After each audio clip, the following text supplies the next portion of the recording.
Hello बच्चों। तो एक नई इनिंग की शुरुआत आज शुरू कर रहे हैं हम लोग बी फॉर्म के लेक्चर्स, है ना। देखो, डी फॉर्म के लेक्चर्स हमने ऑलरेडी बहुत सारे देखे, इवन 100% कोर्स हमने कंप्लीट कर दिया, राइट। और बिफोर टाइम कंप्लीट कर दिया, टेस्ट सीरीज भी हमने दी, मॉडल पेपर भी दिया, और आज की डेट में ऑल इंडिया लेवल का कोई ऐसा स्टेट नहीं है जहां पे हमारे मॉडल पेपर से क्वेश्चन ना फंसते हों। ब्रीफ से ब्रीफ नोट्स, क्वालिटी कंटेंट, यही एक वजह है कि 2 साल के अंदर हमारा ये चैनल आज यहां तक पहुंचा। और अब हमने डिसाइड किया है, चूंकि कोर्स हमारा डी फॉर्म का कंप्लीट हो गया है और डी फॉर्म को थोड़ा सा एक्सप्लोर कर दिया जाए तो वही कन्वर्ट हो जाता है बी फॉर्म में, राइट। तो अब बहुत सारे बच्चे डी फॉर्म के हैं जो बी फॉर्म करना चाहते हैं, लेकिन वो किसी और से पढ़ने को तैयार नहीं। तो डी फॉर्म के बाद जब बच्चे बी फॉर्म में एडमिशन लेते हैं तो लेटरल एंट्री से एडमिशन उनका किस में होता है? सेकेंड ईयर में होता है। किसमें? सेकेंड ईयर में होता है ना। अब सेकेंड ईयर में जब होगा तो सेकेंड ईयर से स्टार्ट कौन सा होता है? थर्ड सेमेस्टर स्टार्ट होता है। भाई बी फॉर्म में टोटल 8 सेमेस्टर होते हैं, 2-2 सेमेस्टर हर साल। तो फर्स्ट ईयर के 2 सेमेस्टर, सेकेंड ईयर में थर्ड और फोर्थ सेमेस्टर। अब सवाल ये उठता है कि सर फर्स्ट सेमेस्टर और सेकेंड सेमेस्टर को नहीं पढ़ाएंगे क्या? देखो, पहले तो हम शुरुआत करने जा रहे हैं सेकेंड सेमेस्टर से, क्योंकि साथ में हमें डी फॉर्म को भी लेके चलना है। तो कोशिश रहेगी आने वाले समय में, है ना, कुछ समय के बाद थोड़ा एग्जाम हो जाए तो लाइव क्लासेस हमारी 3 डेली की होंगी। 3 क्लासेस, जैसे बी फॉर्म की होगी, फिर एक डी फॉर्म फर्स्ट ईयर की होगी, डी फॉर्म सेकेंड ईयर की होगी। ओके, तो चूंकि ज्यादा सब्जेक्ट नहीं, बहुत कुछ एक साथ पकड़ के चलने वाला नहीं हूं मैं, सिर्फ थर्ड सेम से शुरुआत करेंगे। इसमें 4 सब्जेक्ट आपको पढ़ने हैं, 4 सब्जेक्ट, और चारों सब्जेक्ट के सिलेबस को हमने ऑलरेडी प्रीवियस में एक्सप्लेन कर दिया है, राइट। तो उसमें से एक सब्जेक्ट आपका जो है दैट इज क्या है? Pharmaceutical microbiology. फार्मास्यूटिकल, देखो केमिस्ट्री भी मैं ही पढ़ाऊंगा क्योंकि केमिस्ट्री से मास्टर्स हमने कर रखा है। साथ ही साथ आने वाले समय में जैसे ही आप फोर्थ सेम, थर्ड के बाद फोर्थ सेम क्रॉस करते हैं और फिफ्थ सेम में पहुंचते हैं तो वहीं से हम जीपैट की तैयारी भी शुरू करा देंगे। इधर जीपैट की तैयारी और डी फॉर्म वालों की एग्जिट की तैयारी, है ना। तो दोनों कॉम्पिटिटिव एग्जाम की तैयारी, चूंकि मैं खुद जीपैट क्वालिफाई हूं, एक नहीं कई बार, तो मैं अच्छे से बता सकता हूं आपको कि क्या पढ़ना चाहिए और क्या नहीं पढ़ना चाहिए। मींस मैं कभी नहीं, देखो सब कुछ पढ़ने वाला, यही एक वजह है कि क्लास के जो टॉपर होते हैं वो जीपैट बहुत रेयर क्रॉस निकाल पाते हैं, बहुत रेयर। इवन हम लोग जब खुद भी बी फॉर्म में थे तो हमारी क्लास के जितने टॉपर थे, जबकि बीबीडी जैसे कॉलेज में पढ़ा, जितने टॉपर थे कोई नहीं निकाल पाया गेट। मेरी क्लास में चाहे सीनियर बैच ले लो, चाहे मेरी क्लास ले लो, चाहे जूनियर, जो टॉपर थे टॉपर में से कोई नहीं निकाल पाया जीपैट। तो कभी ये मत सोचना कि हमको तो कुछ आते नहीं, ज्यादातर जीपैट बैक बेंचर निकालते हैं। और इसका ये मतलब भी नहीं है कि जो आगे वाले हैं वो पीछे जाके बैठ जाएं, राइट। तो कॉन्सेप्ट क्लियर रखो, किताबी कीड़ा बनने की जरूरत नहीं।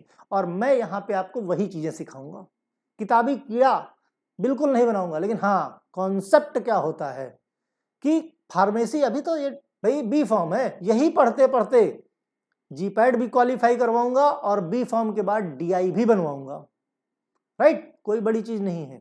तो पढ़ाई करो, देखते हैं कहां तक हम लोग चलते हैं, ठीक है। तो शुरुआत करते हैं। आज तुम्हारे पेपर का जो कोड है, सब्जेक्ट का कोड है BP303, T for theory. Okay, topic है आज का इंट्रोडक्शन टू माइक्रोबायोलॉजी। आज शुरुआत करते हैं यहीं से।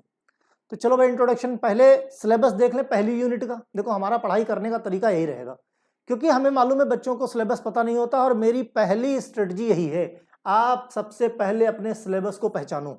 आपको आपका सिलेबस पता होना चाहिए, इवन पता नहीं, सिलेबस रटा होना चाहिए। हम लोग भी जब बी फॉर्म करते थे सिलेबस रट लेते थे। असली चीज सिलेबस है। जब कुछ टॉपिक्स खत्म होंगे फिर हम आपको सिलेबस का इंपॉर्टेंस बताएंगे। क्या क्या पढ़ना भाई? इंट्रोडक्शन, इंट्रोडक्शन पढ़ना किसका?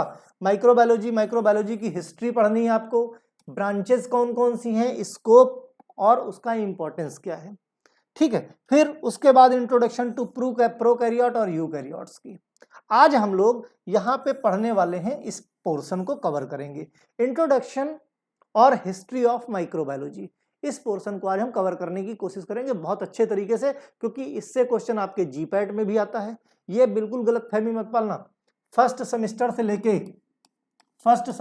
लेके फोर्थ सेमेस्टर तक जिसने पढ़ लिया उसको दुनिया में किसी कोचिंग की जरूरत नहीं है।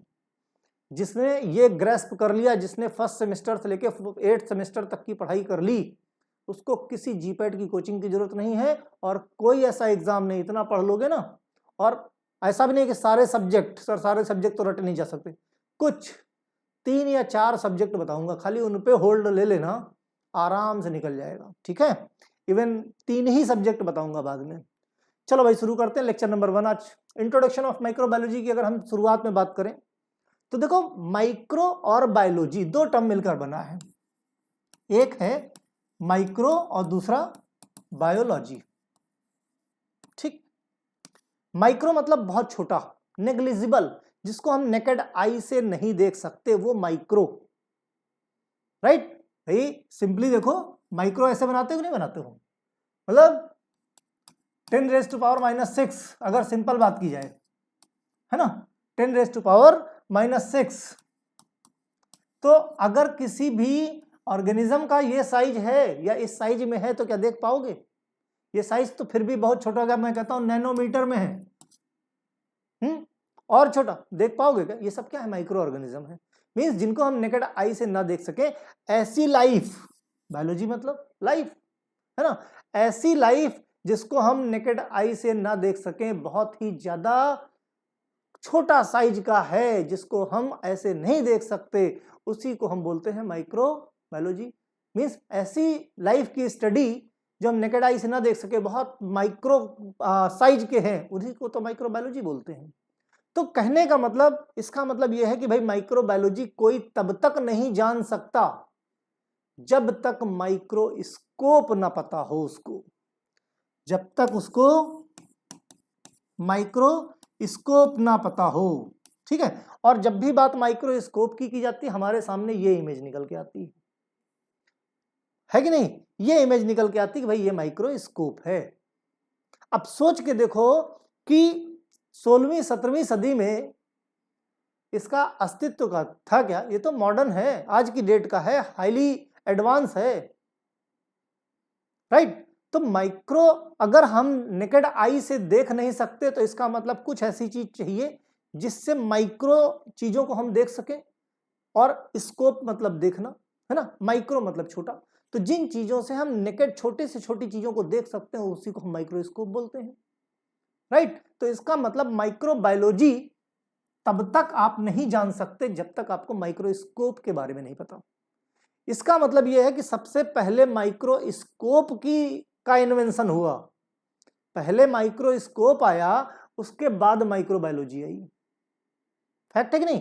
क्योंकि भाई जो छोटे ऑर्गेनिज्म हैं, हम उनको देख ही नहीं सकते बिना माइक्रोस्कोप के, नेकेड आई से देख नहीं सकते। इसका मतलब माइक्रोस्कोप चाहिए, और माइक्रोस्कोप चाहिए, इसका मतलब माइक्रोस्कोप की डिस्कवरी पहले हुई, उसके बाद माइक्रोबायोलॉजी पे लोगों का, माइक्रो ऑर्गेनिज्म पे ध्यान गया, क्योंकि जब देख पाओगे तभी तो रिसर्च होगी।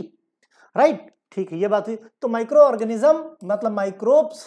ठीक, माइक्रोस्कोपिक साइज, जो माइक्रोस्कोपिक साइज के हों, विच में exist in single cell form और as a colony, means unicellular, या तो यूनिसेलुलर हो या यूनिसेलुलर की कॉलोनी हो।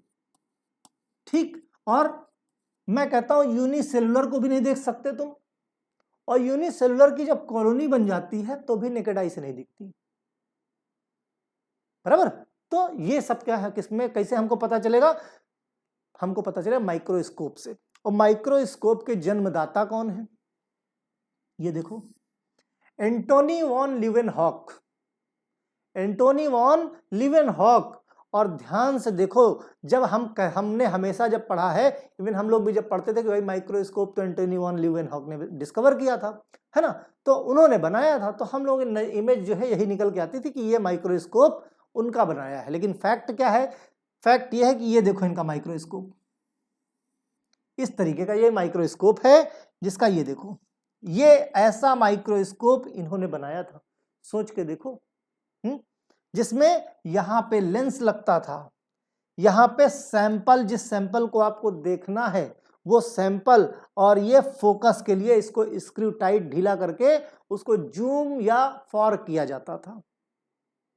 जो ये बना हुआ है हर छोटी सी छोटी चीज देखने के लिए, है ना, कि 10x देखना हो, 100x देखना हो, जो भी देखना हो, उन्होंने सिंपल इस तरीके से बनाया था।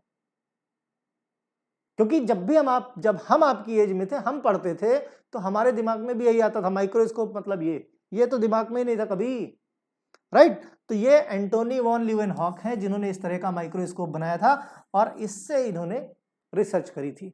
ठीक है, the scientific study of the micro organism begin with their observation under microscope. Means जब माइक्रोस्कोप से स्टडी चालू हुई तभी माइक्रो ऑर्गेनिज्म की रिसर्च स्टार्ट हुई। ठीक, तो सब यानी इसका मतलब सबसे पहले माइक्रोस्कोप आया 1670 में, एंटोनी वॉन लीवेनहॉक लेके आए।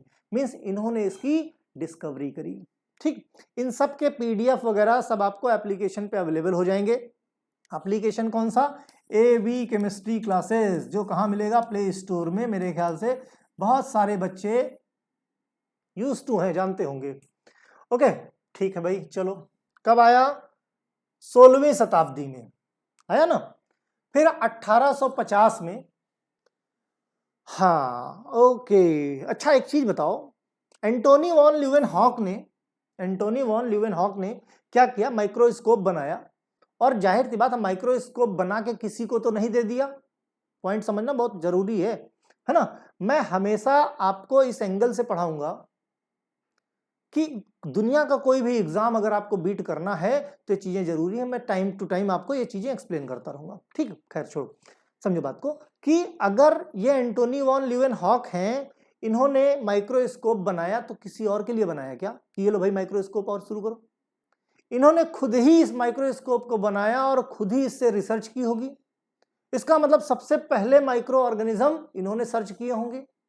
इसका मतलब सबसे पहले माइक्रोबायोलॉजी, अगर माइक्रोबायोलॉजी की बात करें, सबसे पहले इन्वेंट करने वाले कौन होंगे? यही होंगे भाई, जिसने माइक्रोस्कोप बनाया। जिसने माइक्रोस्कोप बनाया वही तो रिसर्च करेगा, दूसरा थोड़ी करने आएगा कि पड़ोसी करेगा। तो इसका मतलब अगर हम बात करें फादर ऑफ माइक्रोबायोलॉजी तो क्या होगा? Antony van Leeuwenhoek. अब यहां पे सवाल उठता है कि हमने तो हर जगह पढ़ा है लुईस पास्चर है भाई, लुईस पास्चर है, यहीं पे पॉइंट है। Antony van Leeuwenhoek father of microbiology, और लुईस पास्चर जो आपके हैं वो फादर ऑफ मॉडर्न माइक्रोबायोलॉजी के हैं। फादर ऑफ मॉडर्न माइक्रोबायोलॉजी, उनके पहले बहुत सारी रिसर्च हो चुकी है भाई। इतना बड़ा माइक्रोस्कोप बना दिया, इतनी सारी रिसर्च कर डाले, सामने वाले का नाम ही नहीं होगा। नाम ले रहा लुईस पास्चर का, तो वो मॉडर्न माइक्रोबायोलॉजिस्ट थे। ये कैसे क्या थे? ये old means real father of microbiologist कौन है? आपके एंटोनी वॉन लीवेनहॉक। खैर, 1850 में लुईस पास्चर, जो कि फ्रेंच केमिस्ट थे, जिन्होंने डिमॉन्स्ट्रेट किया था सबसे पहले क्या? फर्मेंटेशन शुरू किया था ईस्ट में, है ना। और वहां पे उन्होंने माइक्रोबायोलॉजी कब? अच्छा, लुईस पास्चर का कार्यकाल क्या था भाई? 1822 में पैदा हुए, 1895 में खत्म हो गए। ओके, उन्हीं को इसीलिए चूंकि डिमॉन्स्ट्रेट किया था सबसे पहले फर्मेंटेशन, और इसी में उन्होंने माइक्रो ऑर्गेनिज्म दिखाए थे। चूंकि माइक्रोस्कोप की डिस्कवरी हो चुकी थी तो दिखाना कोई बड़ी चीज नहीं, उन्होंने दिखाया और बताया, एक्सप्लेन किया चीजों को। यही एक वजह है इनको फादर ऑफ मॉडर्न माइक्रोबायोलॉजी कहते हैं। तो ये चीज ध्यान रखना, कहीं पर भी क्वेश्चन अगर आ जाए who is the father of modern microbiology, अगर मॉडर्न शब्द नहीं लगा है, मॉडर्न शब्द नहीं लगा है तो तुरंत एंटोनी वॉन लीवेनहॉक पे टिक करना। अगर मॉडर्न शब्द लगा है तो मॉडर्न, तो किस पे टिक करोगे? लुईस पास्चर पे, अगर मॉडर्न लगा है तो। चूंकि अगर हम बात करते हैं जीपैट की, अब ये मत कहना कि सर बहुत हाई पढ़ा रहे, बहुत ground to earth means towards the earth बिल्कुल पढ़ाऊंगा मैं आपको। जीपैट में निगेटिव मार्किंग होती है। क्या होती है? Negative marking. वहां पे आपको पॉजिटिव नंबर तो लाने ही है, उससे कहीं ज्यादा आपको अपने निगेटिव नंबर बचाने हैं, राइट। तो कॉन्सेप्ट क्लियर करके चलो। फिर भाई 1850 में लुईस पास्चर ने बता दिया भाई माइक्रो ऑर्गेनिज्म के बारे में, यानी फादर ऑफ मॉडर्न माइक्रोबायोलॉजिस्ट बन गए। ओके, फिर 1880 में रॉबर्ट कोच ने क्या किया? फिर उसी, अब क्या है ना कि कोई एक रिसर्च चालू हो जाती है तो फिर उसके पीछे पीछे ढेरों रिसर्च शुरू हो जाती है। फिर रॉबर्ट कोच ने माइक्रो ऑर्गेनिज्म ढूंढ निकाला, टीबी का, कॉलरा का, है ना, डिप्थीरिया का, एंथ्रेक्स का, इन्होंने माइक्रो ऑर्गेनिज्म खोज निकाले। फिर microbiology is the study of variety of living organism. भाई जाहिर सी बात है, वैरायटी ऑफ लिविंग ऑर्गेनिज्म हो गया ना, बैक्टीरिया भी हो जाएगा, अरेकिया भी हो जाएगा, आपके माइकोबैक्टीरियम ट्यूबरकुलोसिस भी हो जाएगा, कोलेरा का भी हो जाएगा, है ना, डिप्थीरिया का भी, अलग अलग तरीके के भाई माइक्रो ऑर्गेनिज्म है। माइक्रोस्कोप मिल गया, आप देखते रहो चारों तरफ, तरह तरह के आपको माइक्रो ऑर्गेनिज्म देखने को मिलेंगे। बैक्टीरिया है, फंजाई है, और भी बहुत तरह के मैनी अदर माइक्रो ऑर्गेनिज्म देखने को मिलेंगे।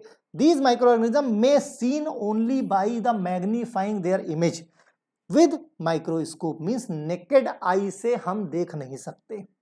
ये देखो, ये लुईस पास्चर हैं, लुईस पास्चर हैं जिन्होंने फर्मेंटेशन ऑफ ईस्ट में सबसे पहले माइक्रो ऑर्गेनिज्म देखे और उसको बाकायदे एक्सप्लेन किया।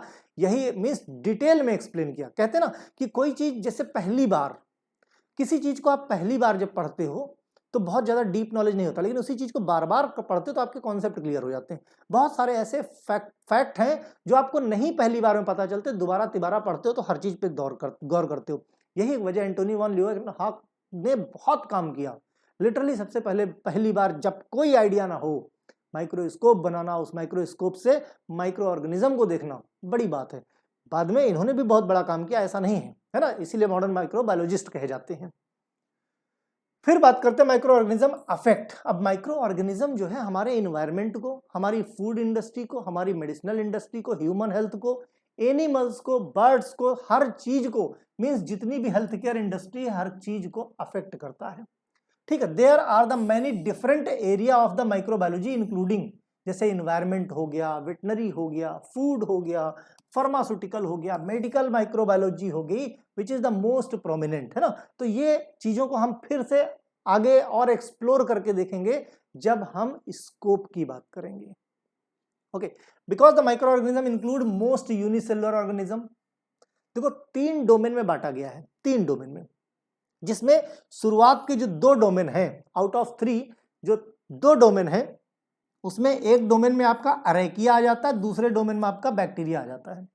अभी डिफरेंस बताऊंगा बैक्टीरिया और अरेकिया में क्या है। ओनली कंटेन्स माइक्रो ऑर्गेनिज्म, ठीक, इनको हम कह सकते हैं प्रोकैरियोट। क्या बोल सकते हैं? प्रोकैरियोट बोल सकते हैं। और जो थर्ड डोमेन है उसमें वो आता है यूकैरियोट्स में, मींस इसमें मल्टी सेलुलर ऑर्गेनिज्म होंगे। यूकैरियोट और प्रोकैरियोट इसी चैप्टर में आगे जब जाएंगे तो बहुत डिटेल में उसकी स्टडी करनी है, इसलिए परेशान मत हो, यहाँ पे बहुत ज्यादा हम नहीं उसके बारे में बात करें। हालांकि हाई स्कूल इंटर में बहुत सफिशिएंट नॉलेज होगा, नहीं भी है तो कोई फर्क नहीं पड़ता। ठीक है, unicellular protist, protozoans that are also microbes. Some protist क्या होते हैं? रिलेटेड टू एनिमल्स होते हैं, some protist related to plants होते हैं, ग्रीन प्लांट्स होते हैं। There are also many multi cellular organism होते हैं जिनको हम माइक्रोबायोलॉजी की मींस माइक्रो ऑर्गेनिज्म बोलते हैं। अब देखो सिंपल यूकैरियोट और प्रोकैरियोट ये आप सबको पता है भाई। यूकैरियोट में क्या होता है, जो न्यूक्लियस होता है वो बाउंड होता है, और जो प्रोकैरियोट होता है ये इसके जो सेल ऑर्गेनेल्स होते हैं वो मेम्ब्रेन बाउंड नहीं होते, मींस खुले रहते हैं, कहीं भी घूमते रहते हैं। ओके, देखो अरेकिया और बैक्टीरिया का डिफरेंस कई बार पूछ लेते हैं, तो उसके बारे में थोड़ा सा डिटेल ले लो। जो इंपॉर्टेंट पॉइंट है उनको मैं मेंशन कर दे रहा हूं, पूरी कहानी बताने की जरूरत नहीं है यहाँ पे। अरेकिया और बैक्टीरिया टाइप की बात करें तो मेथेनोजेन भी बोलते हैं इनको, थर्मोफाइल्स भी बोलते हैं और हेलोफाइल्स भी बोलते हैं। बैक्टीरिया में 2 ही तरह के होते हैं, ग्राम पॉजिटिव या ग्राम नेगेटिव। ठीक, अगर सेल वॉल की बात करें तो pseudo peptidoglycan means false peptidoglycan की वॉल होती है। इसमें लिपोपॉलीसैकेराइड और पेप्टिडोग्लाइकन बैक्टीरिया में, जो सबको आपको पता है। मेटाबॉलिज्म एक्टिविटी की बात करें, perform the modified form of the glycolysis. Energy चाहिए तो ग्लाइकोलिसिस परफॉर्म करेंगे, सिट्रिक एसिड साइकिल भी परफॉर्म करते हैं, ये भी सेम वैसे ही परफॉर्म करते हैं ग्लाइकोलिसिस और citric acid cycle. Cell membrane ether linked, linkage किसका होगा? ईथर का होगा, और इसमें किसका है भाई? ईस्टर का है, ध्यान रखना। ईथर लिंकेज अरेकिया में और ईस्टर लिंकेज बैक्टीरिया में। ओके, दे कैन सस्टेन, खास चीज ये सस्टेन करते हैं बहुत वर्स्ट से वर्स्ट एटमॉस्फेयर अगर हो जाए। They can sustain extremely harsh environment such as, बहुत गर्मी हो, है ना, मार्श लैंड हो, डीप सी वेंट हो, मीन्स समुंदर के अंदर भी ऊपर भी, मीन्स बहुत ही ज्यादा वर्स्ट कंडीशन, अनफेवरेबल कंडीशन होती, तब भी ये सरवाइव कर जाते हैं, जबकि बैक्टीरिया ऐसा नहीं है, है ना। वर्स्ट कंडीशन में ये मर जाते हैं बैक्टीरिया। ओके, अब बात करते क्या है कि थोड़ी सी हिस्ट्री की बात कर लेते हैं माइक्रोबायोलॉजी की, जो कि बड़ी इंपॉर्टेंट और कई बार स्पेसिफिकली नाम दे के हिस्ट्री पूछ लेते हैं। अब अगर माइक्रोबायोलॉजी की हिस्ट्री की बात की जाए तो माइक्रोस्कोप की भी हिस्ट्री होगी। माइक्रोस्कोप के बाद ही हम हिस्ट्री शुरू कर सकते हैं माइक्रोबायोलॉजी की। तो microbiology is essential begin with the development of, क्या हो गया, डेवलपमेंट ऑफ द माइक्रोस्कोप, है ना। मींस माइक्रोस्कोप के डेवलपमेंट के बाद ही माइक्रोबायोलॉजी की स्टडी अपने आप चालू करने की जरूरत नहीं है। माइक्रोस्कोप बनाया तो सजाने के लिए थोड़ी बनाया, उससे देखोगे, जब देखोगे तो क्या दिखेगा, माइक्रो ऑर्गेनिज्म दिखेगा। तो यानी कह सकते हो कि माइक्रोस्कोप की डिस्कवरी के बाद माइक्रोबायोलॉजी की डिस्कवरी अपने आप स्पॉन्टेनियसली चालू हो गई। Okay, 17th century the living form and it's the unstable to be discovered with the naked eye, means naked eye से नहीं देखा जा सकता। word microbe was the continued in 19th century in order to describe the microorganism, means 19th century तक microorganism explain किए जा रहे थे, means उन पे लगातार रिसर्च चलती चली जा रही थी। have been found the microbes consist of a very large group and highly diverse organism, जो हम पहले बात कर चुके हैं। बहुत तरह के डाइवर्स मींस अलग अलग तरीके की वैरायटीज देखने को इसमें मिलती हैं। ऑब्जर्वेशन किसने किया, ऑब्जर्वेशन भाई इसका Antonie van Leeuwenhoek has been stimulated without interest. तब जब माइक्रोस्कोप बनाया तो ऐसा कोई इंटरेस्ट नहीं था कि हम माइक्रो ऑर्गेनिज्म देखेंगे, क्या क्या है हम वो देखना चाहते हैं। मींस माइक्रोबायोलॉजिस्ट नहीं बनना था, उनका ये एम ही नहीं था, तो विदाउट इंटरेस्ट ये हुआ। लेकिन धीरे धीरे करके अच्छा जब ये हुआ भी, माइक्रोस्कोप बना भी, तो कोई सीरियस नहीं था। कोई भी नई चीज आती है, अभी कोई सोच के देखो कि 500 साल पहले की बात करे अगर कोई, है ना, या जब प्लेन वगैरह की डिस्कवरी नहीं हुई थी, नामो निशान नहीं था, और कोई कहे कि हवा में उड़ा जा सकता है, हवा में उड़ा जा सकता है, जैसे आज की डेट में कहें कि कार हवा में उड़ती है ना, तो थोड़ा सा अजीब लगता है वो चीज। वही एक चीज है कि कोई सीरियस नहीं था माइक्रो ऑर्गेनिज्म को लेके, लेकिन धीरे धीरे करके slowly microbiology have been added in the nature. धीरे धीरे साइंटिस्ट के नेचर में चीजों को जैसे जैसे आगे बढ़ते गए, रिसर्च बढ़ती गई, पता चलने लगा, और जब पता चलने लगा तो इंटरेस्ट अपने आप बढ़ता गया। फिर डॉक्टर ओलिवर और वेंडल होम्स, इन्होंने क्या किया, एक जैसे जो फीमेल थी जिसने अभी भी जस्ट डिलीवरी जिसकी हुई थी, उसमें उसको इन्फेक्शन हुआ, वहां पे उसको माइक्रो ऑर्गेनिज्म मिले, इन्फेक्शियस बैक्टीरिया।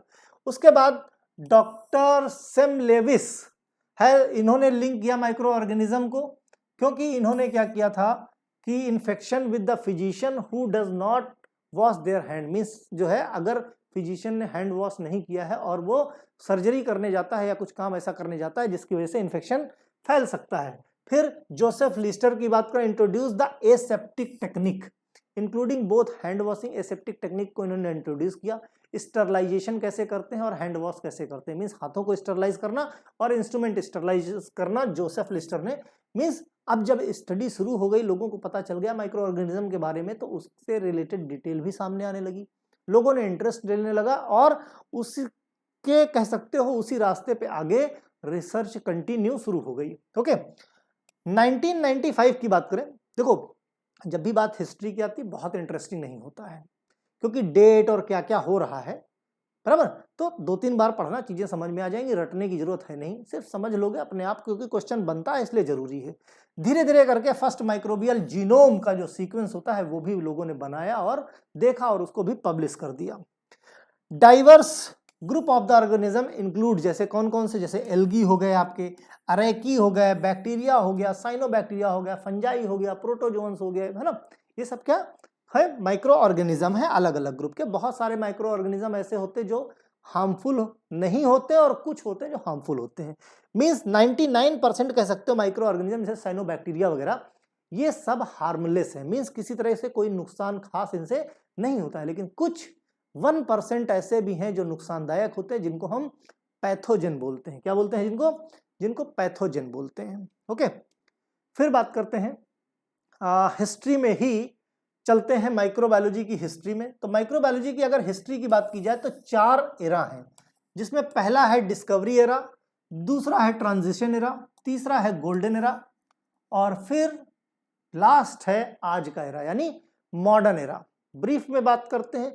डिस्कवरी एरा का मतलब यहां पे कुछ क्लियर नहीं, सिर्फ डिस्कवरीज चलती चली आ रही हैं। ओके, एक मिनट है ना। आरुष, लैपटॉप को चार्जर दो फास्ट।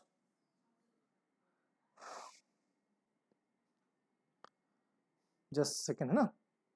हाँ, डिस्कवरी एरा की अगर हम बात करें सिंपली, तो डिस्कवरी में सिर्फ डिस्कवरी होती चली जा रही है। ट्रांजिशन एरा में ये कंफ्यूजन का एरा है, मींस चीजों के फैक्ट को बताना,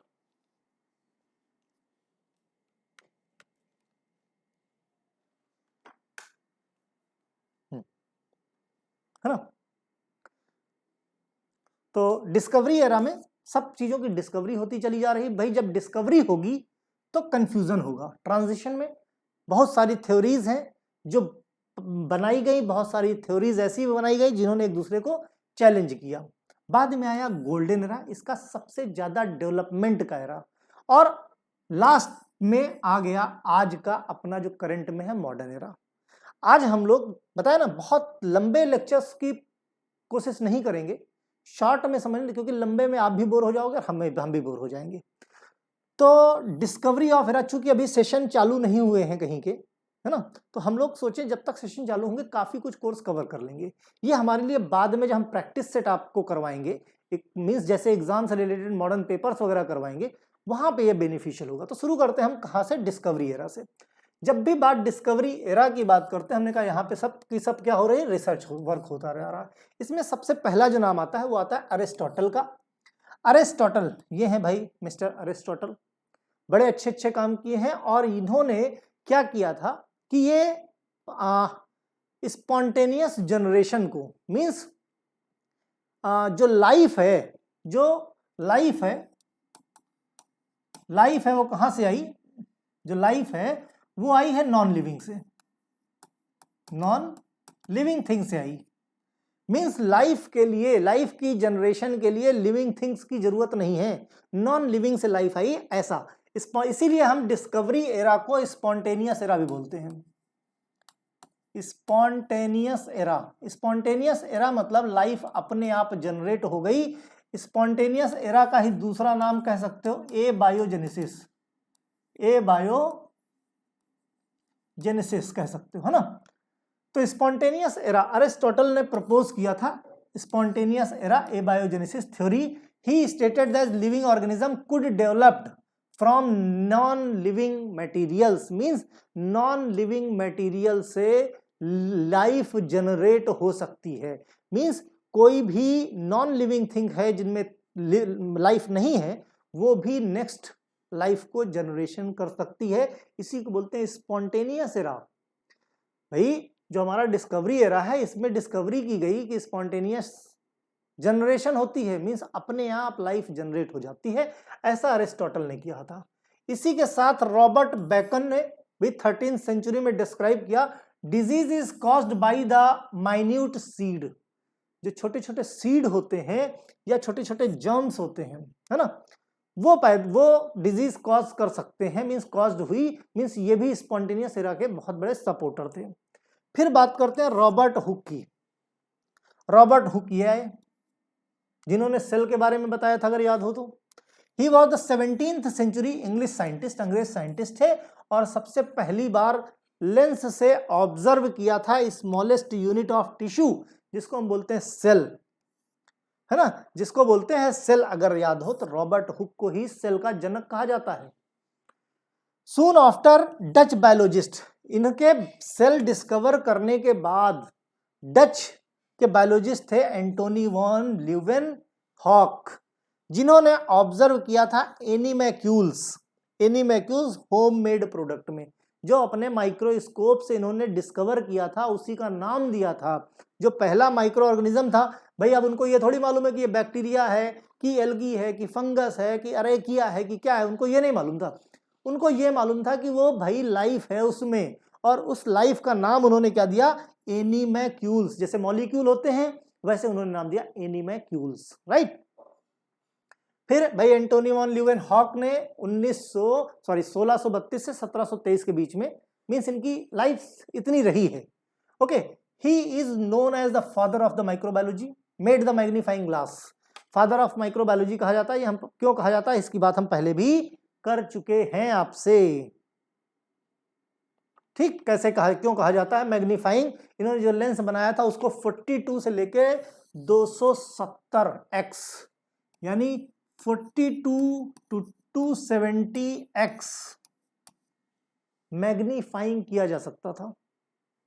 He was the first person who reported the accurate description of the various micro organism, जैसे कि बैक्टीरिया। सबसे पहले पर्सन थे, इसीलिए इनको फादर ऑफ माइक्रोबायोलॉजी कहा जाता था। क्यों? इनकी घर की चीज थी। माइक्रोस्कोप इन्होंने खुद बनाया था, किसी से मांगने नहीं जाना था, तो जाहिर सी बात है जितनी चाहे उतनी रिसर्च करें। ओके, फिर 7 सितंबर 1674 describe them the very little animalcules which is known as protozoa. जो इन्होंने एंटोनी वॉन ल्यूवेनहॉक ने एनिमैक्यूल्स नाम दिया गया था, बाद में उसी का नाम क्या पड़ा? प्रोटोजोआ, जो इन्होंने रिसर्च करी थी। 16 जून 1675, चूंकि हिस्ट्री की बात कर रहा है इसलिए चीजें ध्यान रखना थोड़ा सा, है ना। Describe the animalcules are the different size and shape.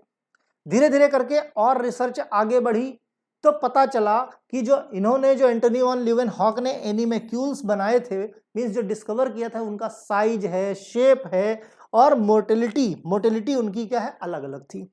ये एंटोनी वॉन ल्यूवेनहॉक की फिगर है और ये है उनका बनाया हुआ माइक्रोस्कोप।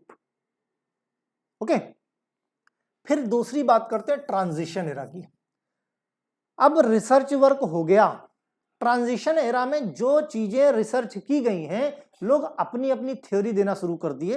कोई जैसे अभी तक हमारी जो डिस्कवरी एरा था उसको हमने क्या नाम दिया है? स्पॉन्टेनियस एरा, मींस लाइफ जो है नॉन लिविंग थिंग से जनरेट हुई। अब उस चीज को कुछ लोग सपोर्ट करेंगे, कुछ चैलेंज करेंगे, अपनी अपनी थ्योरी देंगे। तो ट्रांजिशन एरा की बात करें, known the exist scientist believe, जो भी साइंटिस्ट के बिलीफ थे उस पर बात करें तो सबसे पहले इस लाइन में, इस दौड़ में आए फ्रांसिस्को रेड्डी 1626 से 1697 तक इनका कार्यकाल था। इन्होंने, फ्रांसिस्को रेड्डी ने क्या किया था? जो स्पॉन्टेनियस जनरेशन था उसको डिस्प्रूव किया था। इन्होंने कहा ये बिल्कुल गलत बात है, ऐसा बिल्कुल नहीं हो सकता। कैसे किया था? उन्होंने क्या किया कि भाई कांच के 3 जार ले लिए, और मीट के टुकड़े इसमें डाल दिए। 3 जार में मीट के टुकड़े डाले, ठीक है। पहला जार इन्होंने ओपन रख दिया। क्या किया? पहला जार इन्होंने ओपन रख दिया। एक मिनट, ये जार है ओपन, ठीक, पहला ओपन कर दिया। दूसरे को कॉर्क से एयर टाइट कर दिया और तीसरे को कॉटन से, कपड़े से, गॉज से क्या किया? रैप कर दिया। ठीक, इतना काम किया। तो इन्होंने ऑब्जर्व किया बाद में कि जो ओपन है, जो जार ओपन है, जहां पे हवा का आदान प्रदान, आने जाने का रास्ता बना हुआ है, वहां पे क्या है? बहुत सारे ये जो मक्खियां हैं, मक्खियों के बहुत सारे मैगोट्स पड़े हुए हैं। मैगोट्स क्या बोलते हैं? इनका जो छोटे लार्वा होते हैं मक्खियों को, उनको क्या बोलते हैं? मैगोट्स बोलते हैं। ठीक, तो बहुत सारे मैगोट्स इस पे जनरेट हो गए हैं। दूसरा, इन्होंने क्या किया कि जो कॉर्क है एयर टाइट है, मतलब यहां पे लाइफ अंदर भी आई। भाई इन्होंने क्या किया था? फ्रांसिस्को रेड्डी ने बताया कि ये जो स्पॉन्टेनियस जनरेशन है, जो कहते हैं, जो ऐसे साइंटिस्ट हैं जो कह रहे हैं कि नॉन लिविंग थिंग से लिविंग थिंग जनरेट होती है, वो बकवास है। ठीक, उन्होंने प्रूव भी करके दिखाया। उन्होंने कहा कि देखो ये खुला था, यहां पे लाइफ आई इसलिए लाइफ जनरेट हुई। ठीक, यहां पे लाइफ नहीं आ पाई, कॉर्क से बंद है इसलिए यहां कुछ भी मैगॉट्स नहीं हुए। यहां पे हमने खाली कॉटन से ढक दिया, फिर भी हवा तो अंदर गई, लेकिन किसी भी तरह के माइक्रोब्स अंदर नहीं जा पाए। यही एक वजह है, कोई भी लाइफ अंदर नहीं आई, यहां पे भी किसी तरह का कोई लिविंग सेल्स, कोई मैगॉट्स जनरेट नहीं हुआ। मतलब इन्होंने प्रूफ किया इस बात को कि जो लिविंग थिंग है, लिविंग लाइफ जो है, लाइफ से ही जनरेट होती है। लाइफ, भाई अभी हमने देखा डिस्कवरी एरा, वहां पे सब लोग सपोर्ट कर रहे थे, सारे साइंटिस्ट सपोर्ट कर रहे थे कि लाइफ जो है नॉन लिविंग थिंग से, लाइफ जो है नॉन लिविंग थिंग से जनरेट हुई। हमारे जो फ्रांसिस्को रेड्डी हैं इन्होंने कहा लाइफ जो है लिविंग सेल से ही आई है। लाइफ जो है लिविंग सेल से आई है। इन्होंने डिसप्रूव कर दिया, इन्होंने गलत साबित कर दिया उन लोगों को जो स्पॉन्टेनियस जनरेशन के फेवर में बात करते थे। क्लियर? ये इटालियन फिजिशियन थे। फिर इसी रास्ते पे आगे बढ़े जॉन नीधम। जॉन नीधम ने कहा कि ये जो फ्रांसिस्को रेड्डी ने बात कही एकदम बकवास कही। इन्होंने फ्रांसिस्को रेड्डी की बात को डिस्प्रूव कर दिया और ये सपोर्टर थे स्पॉन्टेनियस जनरेशन के, मींस एबायोजेनेसिस के। मतलब जॉन नीधम क्या थे? Greatest supporter theory of spontaneous generation. ये कहते हैं, ये इनका कहना है कि नॉन लिविंग थिंग से नॉन लिविंग थिंग से ही लाइफ जनरेट होती है। लाइफ के जनरेट होने के लिए लिविंग थिंग की जरूरत नहीं है। इन्होंने भी एक एक्सपेरिमेंट परफॉर्म किया। कैसे परफॉर्म किया? इन्होंने क्या किया? ब्रॉथ लिया, है ना। ब्रॉथ किसको बोलते हैं? मटन के टुकड़ों को बोलते हैं। ठीक, उसको क्या किया इन्होंने? इसमें डाल दिया, फ्लास्क लिया, फ्लास्क में डाल दिया, फ्लास्क को गर्म किया। गर्म करने के बाद इन्होंने बताया कि भाई हमने गर्म किया तो स्टरलाइजेशन हो गया, मतलब इसके अंदर जितने भी माइक्रोब्स थे वो सारे के सारे माइक्रोब्स मर गए। ठीक, उसके बाद इन्होंने इसको ठंडा किया और कुछ दिन तक ऐसे ही रख दिया और इन्होंने बताया कि यहाँ पे देखो बहुत सारे माइक्रो ऑर्गेनिज्म डेवलप हो गए हैं। इनका कहना यह था कि हमने गर्म करके सारे माइक्रोब्स मार दिए, तो फिर यहाँ पे माइक्रोब्स जनरेट कैसे हो गए? इसका मतलब यहाँ तो कोई माइक्रोब्स है नहीं। इसका मतलब लाइफ क्या है? लाइफ नॉन लिविंग थिंग से जनरेट होती है, लिविंग सेल की जरूरत नहीं है। तो इन्होंने फिर प्रूफ किया क्या? स्पॉन्टेनियस जनरेशन को। अब इधर बकवास बहुत ज्यादा हो गई, है ना, बातें बहुत ज्यादा हो गई, तो मूड हो गया खराब। किसका? एक साइंटिस्ट थे लेजारो स्प्लेंजानी। इन्होंने कहा तुम लोगों की ऐसी की तैसी, तुम लोगों ने बहुत बकवास कर ली। अब लेजारो स्प्लेंजानी ने क्या किया? इन्होंने एक्सपेरिमेंट करके प्रूफ कर दिया कि एयर कैरीज जर्म्स। जहां पे हवा जा सकती है, हवा जर्म्स लेके जा सकती है। ठीक, he was the Italian naturalist who attempted and refuse the Needham experiment. इन्होंने नीदम एक्सपेरिमेंट को भी दोबारा देखो क्या किया, उसी तरह से ब्रॉथ लिया इन्होंने जैसे नीदम ने लिया था। ब्रॉथ लिया और ब्रॉथ को गर्म किया। ठीक, ब्रॉथ ऐसे ही छोड़ दिया और उसका देखा यहाँ पे माइक्रोब्स, यानी टर्बिडिटी आ गई ना। यहाँ पे टर्बिडिटी आ गई, इसका मतलब यहाँ पे माइक्रोब्स आए। इन्होंने खुला छोड़ दिया। सेम प्रोसेस इन्होंने किया, सेम प्रोसेस बिल्कुल, बस यहाँ पे कॉर्क से सील कर दिया। कॉर्क से सील किया और सेम प्रोसेस को रिपीट कर दिया और फिर कुछ दिन के बाद देखा यहाँ पे किसी तरह का कोई ग्रोथ माइक्रो ऑर्गेनिज्म की नहीं है। इन्होंने यही कहा भाई अब यहां हवा भी नहीं जा सकती तो लिविंग सेल्स कैसे जाएंगी? तो इन्होंने फाइनली मोस्ट एक्सेप्टेड थ्योरी थी लेजारो स्प्लेंजानी की माइक्रोबायोलॉजी में कि भाई लास्ट में प्रूफ हो गया कि लाइफ जो है, लाइफ कहां से आएगी? लिविंग सेल से आएगी। लाइफ कहां से मिलेगी? लिविंग सेल से मिलेगी। ये लेजारो स्प्लेंजानी ने बताया और वाइडली एक्सेप्टेड थ्योरी यही थी। इन्होंने सबको गलत, मींस स्पॉन्टेनियस जनरेशन की थ्योरी को पूरी तरीके से गलत साबित कर दिया इन्होंने। जो भी डिस्कवरी एरा में आया था उन्हीं थ्योरीज को, चैलेंजेस जो भी आए उसको एक्सेप्ट किया और हर तरीके से प्रूफ कर दिया कि लाइफ की उत्पत्ति लाइफ से ही होती है। माइक्रो ऑर्गेनिज्म तब तक नहीं जा सकता जब तक वहां पे लिविंग सेल्स ना हो। ठीक है, तो इस तरीके से ये दो एरा की हमने बात की। नेक्स्ट लेक्चर में हम लोग गोल्डन एरा की बात करेंगे और मॉडर्न एरा की बात करेंगे, तो वहां से हमारी हिस्ट्री खत्म हो जाएगी, तो फिर हम स्कोप की तरफ चलेंगे। ओके, तो धीरे धीरे करके इसी तरीके से पढ़ेंगे। अगर समझ में आया हो तो लाइक करना, ताकि आगे बनाने का भी मोटिवेशन मिलता रहे, और अच्छा लगे तो शेयर सब्सक्राइब भी करते जाना। ओके, चलो भाई, ऑल द बेस्ट।